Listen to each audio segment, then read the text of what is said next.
Bonjour la team. Alors aujourd'hui, on va parler un petit peu d'allocation d'actifs, de réallocation d'actifs. Alors pourquoi? Premièrement, on va étudier le pétrole. On voit que le pétrole, là, grosso modo, il gagne plus 2,74% aujourd'hui à 69 dollars et des broquettes. Rappelez-vous, si vous regardez un petit peu en arrière mes vidéos, vous trouverez que effectivement on arrive à mon objectif de 69-70. On va commencer à prendre des bénéfices. Et pourquoi on va prendre des bénéfices? Tout simplement parce que Total est à plus de 41 euros. Et donc, évidemment, puisque le pétrole monte, effectivement, cette valeur monte. Et quand on va voir un petit peu l'évolution du portefeuille, on voit que Total, ça représente plus de 64% de mes actifs cotés. Et donc, il est temps un petit peu d'alléger sur Total, puisque Total était une valeur value à mon goût. Elle y est toujours d'ailleurs, mais elle est aussi un peu une valeur de croissance, mais c'est surtout, d'abord et avant tout, une valeur sensible aux variations de l'énergie, et notamment du pétrole et du gaz. Donc, puisque de par son augmentation des cours, je me retrouve un petit peu surexposé. Déjà que je suis assez largement exposé sur cette valeur, on va donc l'alléger. Voilà, d'autant qu'elle monte encore un petit peu parce qu'elle est à 41,30 €. Donc en fait, là, sur ce portefeuille-là, j'en ai 2565. On va en vendre 565.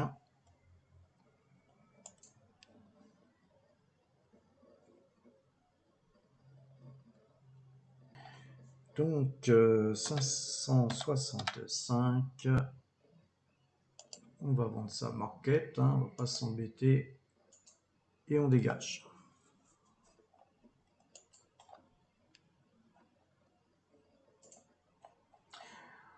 On va regarder si ça a été effectué. Alors, effectué, effectivement, ça a été effectué. Et donc, on va, de par la même, réallouer nos actifs de cette partie, en fait, du capital qui va donc se retrouver sur d'autres secteurs. Donc, nous allons nous recentrer sur une valeur qui baisse un petit peu aujourd'hui, qui s'appelle Bouygues. Donc, j'avais déjà pris quelques quantités de cette valeur.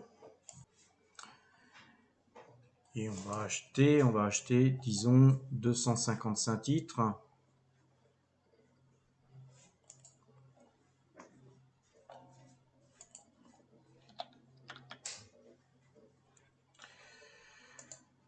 Et pareil, on va payer marché, on va pas s'ennuyer.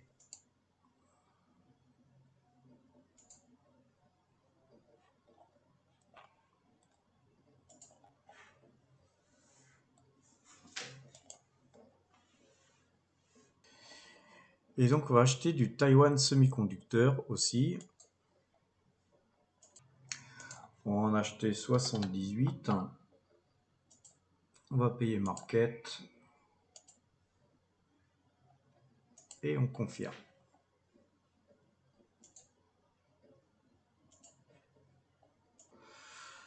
Donc voilà, c'est fait. Donc Taiwan Semiconductor que je vous avais conseillé bien plus haut, elle a baissé. Donc je profite pour me replacer dessus, pour moyenner sur une valeur comme celle-ci. Je vous expliquerai un petit peu après le pourquoi j'achète ces valeurs-là, bien que je vous l'ai déjà expliqué. Tesla, on va pas toucher puisqu'elle risque de baisser encore un petit peu. Donc on va passer notre tour sur Tesla. Et on va acheter un petit peu de Agnico Eagle Mines.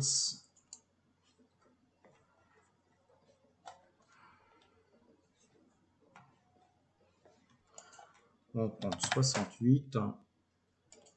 On va payer market aussi. Rappelez-vous, on était sorti d'Agnico Eagle Mines à pas loin de 80 $ l'action. Et effectivement, elles ont été achetées. Allez, on va acheter 12 GTT, l'histoire de compléter. Alors, j'en ai sur d'autres comptes hein, du GTT. Quand elle a bien baissé, je m'étais remis là-dessus un petit peu. Donc, on va reprendre une petite ligne, l'histoire de l'avoir aussi sur ce compte. Pas grand-chose, mais c'est l'histoire d'allocation d'actifs, toujours. Hein. Puis ensuite, on va acheter du Pfizer. Je vous montrerai les graphes après. Hein. Je vais vous expliquer après pourquoi j'opte pour racheter du Pfizer notamment. Alors là, on va voir si j'ai assez de munitions pour ça. Par contre, on va les limiter parce que sinon, ça va me bloquer. On va les payer 34,45$ par exemple. Puis je vais peut-être en prendre 92, l'histoire de... On va voir si ça passe. On confirme. Ça a l'air d'être passé, c'est cool. Voilà, donc c'est passé, puis il restera 355 € de liquidité sur lequel on va laisser un peu rien faire avec ça. Et donc voilà, maintenant je vais un petit peu porter la vidéo sur les allocations d'actifs et vous expliquer ce que je viens de faire. Alors on revient sur le portefeuille tel qu'il était avant que je fasse un petit peu cette mouvance. Et juste pour voir, on s'aperçoit que donc aujourd'hui, le 5 mars, donc en fait 5 mars, on est vraiment tout au début du mois de mars, on peut compter que sur les 2 premiers mois, janvier et février, on a une rentabilité des capitaux qui est supérieure à 12%. Donc depuis le 1er janvier, notre portefeuille s'est apprécié de 61 000 € et donc par rapport au total hein, de 100% là, qu'on a ici et par rapport aux chiffres qu'on avait au 31 décembre, nous avons donc performé de 12%. Alors moi j'ai pas vocation à battre forcément les indices ou quoi aux caisses, mais j'essaye, ça c'est une règle que je me fixe, j'essaye d'avoir des objectifs de faire au moins 20% par an. Donc là, on est bien parti pour, hein, puisqu'en 2 mois, si on fait déjà 12%, c'est-à-dire qu'on fait 6% par an, globalement parlant, même si on prenait 2 mois où on faisait rien, on ferait du 60, allez, 50-60% sur 2021. Ça serait absolument génial et super si on arrivait à faire ça. Mais voilà, on va malgré tout rester les pieds sur terre et justement prendre des dispositions qui vont nous empêcher de transformer ces 12% en 0% ou en négatif. Et donc, on va forcément prendre des bénéfices quand il y en a, mettre des stops quand il y a besoin et surtout faire des réallocations d'actifs. Et ça, j'en parlerai peut-être jamais assez.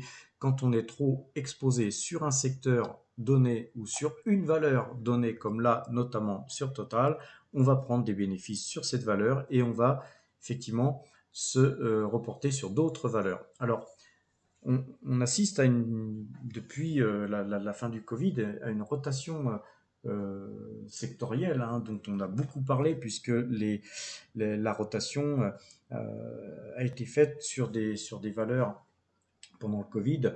Les investisseurs se sont pressés sur des valeurs très conservatrices et beaucoup moins risquées et qui distribuaient notamment pas mal de dividendes.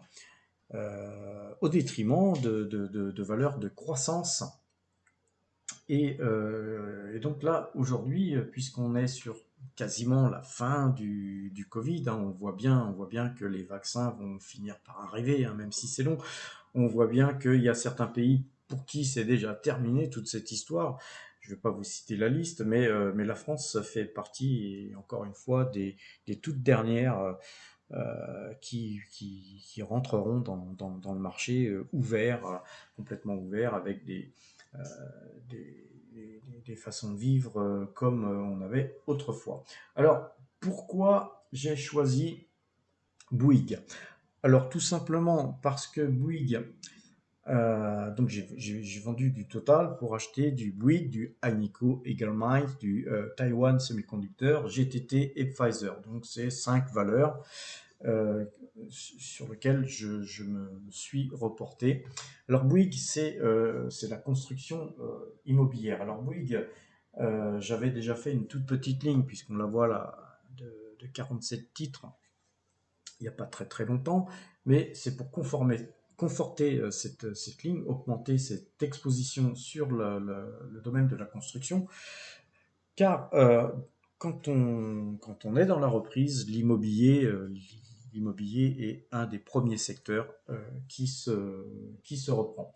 Pourquoi j'ai pris Agnico Eagle Mines? Tout simplement parce que Agnico Eagle Mines a beaucoup baissé, parce que j'ai vendu à pas loin de 80 dollars, sans compter que c'est quand même une valeur qui extrait de l'or, beaucoup d'or, mais aussi de l'argent. On reparlera un petit peu des matières premières, mais je pense que c'est pas mal. Ça manquait un petit peu à mon portefeuille. J'en ai acheté quelques-unes sur De Giro, donc ce qui me permettait d'en prendre vraiment très très peu. Mais là, j'ai un petit peu plus bourré sur le titre parce que je pense qu'il faut toujours avoir un peu d'or dans son portefeuille. Et effectivement, quand on est sur du plus haut, faut alléger. Et quand on est là sur des plus bas, ou peut-être des plus bas, mais encore faut-il connaître les plus bas. Mais en tout cas, on est bien plus bas que la zone des 80 dollars sur laquelle on était sorti. Et maintenant, effectivement, de racheter sur cette zone, ça peut être sympa. Si ça continue à baisser, on fera en sorte de compléter ces lignes.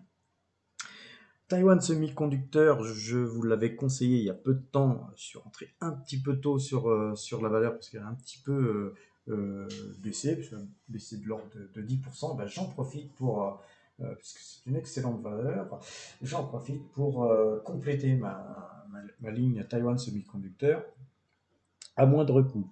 Alors GTT qui avait beaucoup baissé, donc j'avais fait aussi une petite ligne GTT, mais vraiment petite ligne de 52 titres. Et bien là, je complète cette ligne qui euh, à bon compte, hein, puisque je pense que la valeur n'est pas chère. Un des amis là qui me suit m'avait posé d'ailleurs une question sur YouTube pour me demander si c'était intéressant d'acheter GTT à ce prix-là. Je lui avais répondu que oui. Mais encore une fois, moi, je ne suis pas là pour donner des conseils sur les valeurs. Après, si vous voulez me suivre, vous me suivez. Mais effectivement, moi, je fais quand même une certaine étude sur les valeurs et graphiques et macroéconomiques. Donc après, effectivement, vous pouvez effectivement écouter ce que je dis, mais allez voir aussi ailleurs ce que d'autres disent, ce que d'autres journaux certains journaux parlent, etc. Et faites-vous votre propre idée. Je suis aussi rentré sur Pfizer, parce que Pfizer, en fait, j'y étais rentré et sorti j'étais sorti sur quasiment des plus hauts. Et puis ensuite, c'est bizarre, elle baissait, donc on va voir les graphiques tout à l'heure. Mais effectivement, puisque elle avait sorti le vaccin, au moment de la sortie du vaccin, ça avait boosté, et puis ensuite, ça n'a fait que baisser. Alors, il ne faut pas oublier qu'elle est quand même montée à plus de 42 dollars, et là, vous la touchez à 34 dollars, sachant que c'est une valeur, Pfizer, qui ne fait pas seulement des vaccins, c'est la plus grosse euh, pharmaceutique du monde. Donc, acheter du Pfizer à 34 dollars et des broquettes, c'est un rendement de plus de 4,5%. C'est quand même, je, je pense, un bon placement.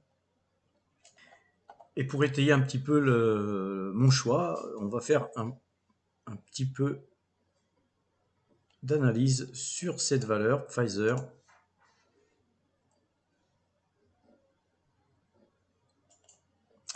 Et effectivement, Donc on l'achète sur un retournement, hein, puisqu'en fait on voit bien qu'elle a beaucoup souffert et que le premier objectif se situe à 35,62 $. Et moi je viserais plutôt les 37, hein, ouais, 37 voire 38,12 $.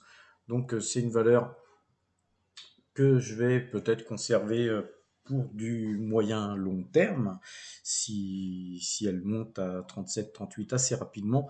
Par contre, je sortirai sur 38, hein, je sortirai si la velléité de la hausse se fait rapidement. Alors tout se fait dans le timing en fait, hein. Effectivement, quand on investit pour un rendement de 4,5%, si en 2 semaines vous avez fait vos 5%, c'est parfois inutile de rester un an sur une valeur pour attendre un dividende, alors que cette même valeur vous a donné plus que le dividende escompté. Donc voilà pourquoi Pfizer est passé à l'achat dans ma liste, et pourquoi j'en ai acheté. Tout simplement parce que on voit bien ici, hein, si on agrandit un peu, on voit bien ici que il y a une compression haussière, et que d'ailleurs hier il y a eu une première tentative de franchir les 35. Je ne serais pas étonné de voir cette valeur. Je ne vous mets pas les moyennes, mais la moyenne de 12 a forcément coupé. Ici, on a Directional Index Mouvement qui est aussi acheteur. Bon, pour moi, faire du quasiment 5% sur une valeur pareille avec une forte descente comme ça, c'est une opportunité. Et vous avez certainement pu constater que, ceci dit, j'ai été très modeste dans la ponctuation du nombre de valeurs du nombre de titres que j'ai achetés. Donc en termes d'allocation d'actifs, Pfizer, ça pèsera quasiment peanuts pour l'ensemble de mon portefeuille. Alors la deuxième ligne, c'était Agnico Eagle Mines qui baisse de 0,50% aujourd'hui. Pourquoi cette valeur? Encore une fois, on voit bien ici, on voit bien qu'il y a eu une très forte hausse ici avec des gaps, hein. On voit un gap ici, un gap de continuité. Ensuite, ça a un petit peu stationné sur la zone des 60 qui n'a pas tenu. Et puis nous revoilà là maintenant sur une zone de stabilisation de 56 $, 55-56 $, qui je pense devrait tenir. Alors c'est une valeur qui verse 2,5% de rendement. C'est pas terrible en termes de rendement. Par contre, ça a le mérite d'être quelque chose qui comporte des actifs et de l'or, de l'argent, puisque c'est une société qui extrait des mines d'or et d'argent, surtout de l'or en fait, hein. Et rappelez-vous, hein, on était de mémoire, on était sorti par ici, je crois, quelque chose du genre sur les 79 $, je ne sais plus lesquels, donc pas loin des plus hauts. Et puis là, quand on a baissé d'autant, je pense que c'est l'occasion de se remettre sur cette valeur qui encore une fois, hein, si elle prenait 10% rapidement, ferait pour moi l'objet de prise de bénéfices, mais c'est aussi une manière de diversifier son portefeuille. Alors j'ai pris aussi du Bouygues, rappelez-vous, un peu de Bouygues. Alors, bon, elle baissait un petit peu. Bon, euh, effectivement, on ne la prend pas sur des plus bas, mais c'est une valeur qui verse 5% de dividendes. Et a priori, euh, cette rotation sectorielle qui devrait se faire un peu plus progressivement, hein, chaque jour qui passe, devrait bénéficier au secteur de la construction. Donc, quoi de mieux que Bouygues pour bénéficier du secteur de la construction? On voit bien que en fait, ouais, une bonne remontée par rapport au quasiment plus bas là ici, et on a une sorte de configuration en diamant. Alors la configuration en diamant, je ne vais pas vous la dessiner, hein, regardez mes vidéos, j'en ai déjà parlé. Ça peut être très haussier, très baissier. Vu que visiblement on est en sortie de crise de Covid dans très peu de temps j'espère.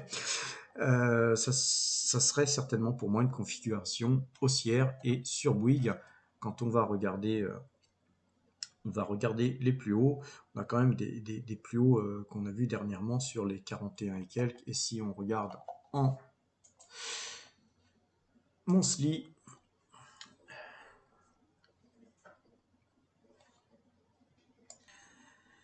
eh bien en monthly, on s'aperçoit que c'est une valeur qui a valu plus de 80 euros. Donc voilà, et regardez bien, en monthly, on voit bien qu'on dessine un énorme drapeau.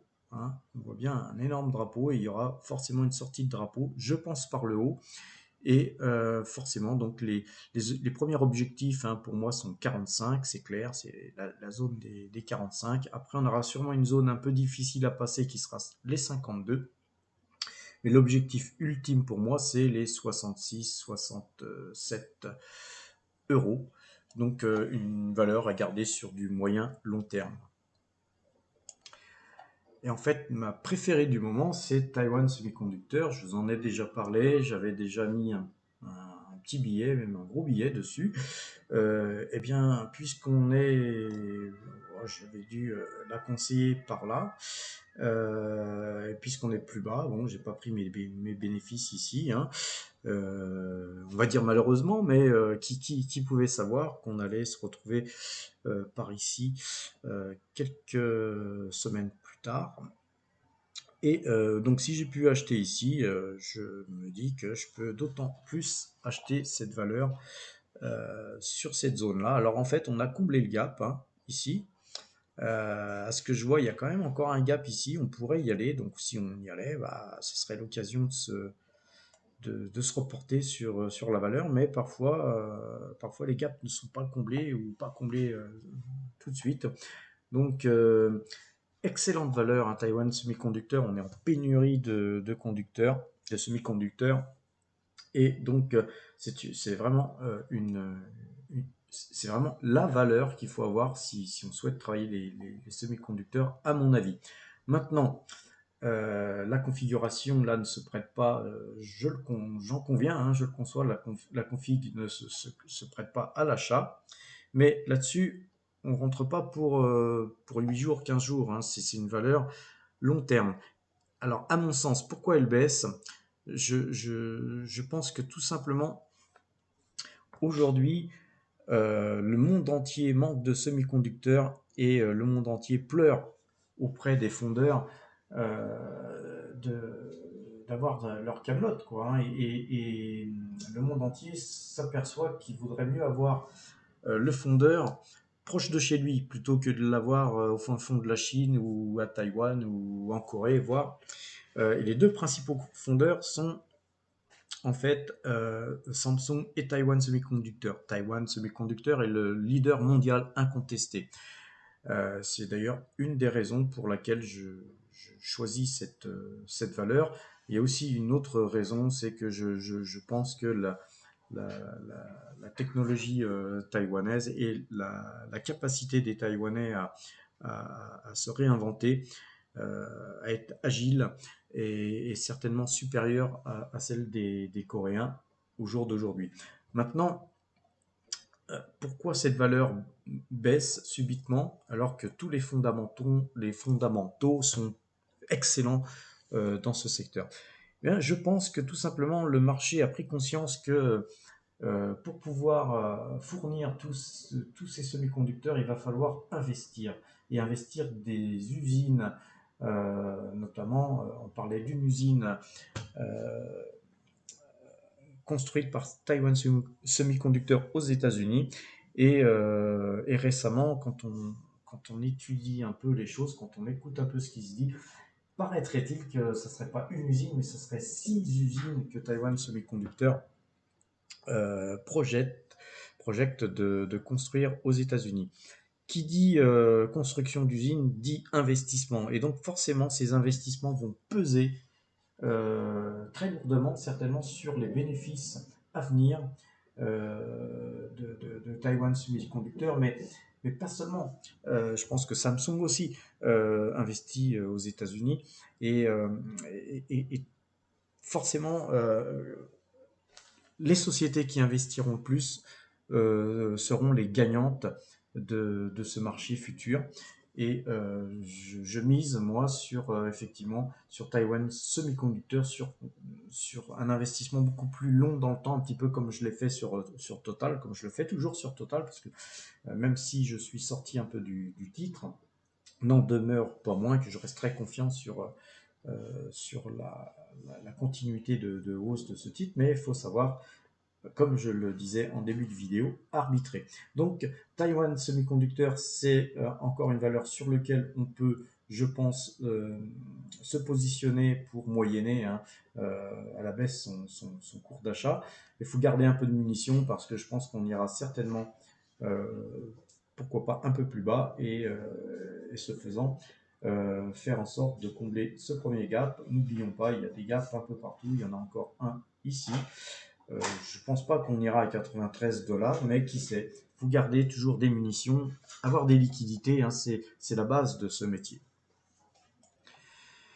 Donc voilà maintenant le portefeuille ainsi réparti, et on voit bien que maintenant la réallocation d'actifs ainsi faite fait que Total conserve à peu près ce que je m'autorise maximum d'avoir comme pourcentage sur cette valeur de 60%. Parce que 64-65%, ça commence à faire vraiment beaucoup. Et d'ailleurs, même 60%, c'est pas quelque chose de conseillé. Moi, je le fais parce que c'est un choix, hein, un choix d'abord de rendement, hein, puisque c'est un rendement trimestriel. Et puis, voilà, vous avez maintenant l'intégralité du portefeuille ainsi dessiné qui nous conserve toujours ces 12% euh, de positif par rapport au début de l'année.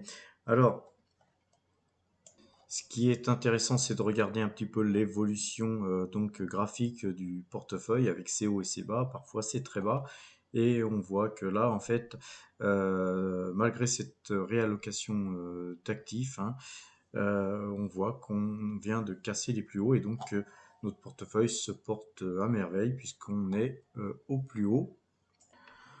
En termes de rendement, puisqu'en fait là ce qu'on a vu c'est un peu la jauge du carburant, hein. Il faut qu'on ait toujours plus de carburant pour pouvoir aller plus loin.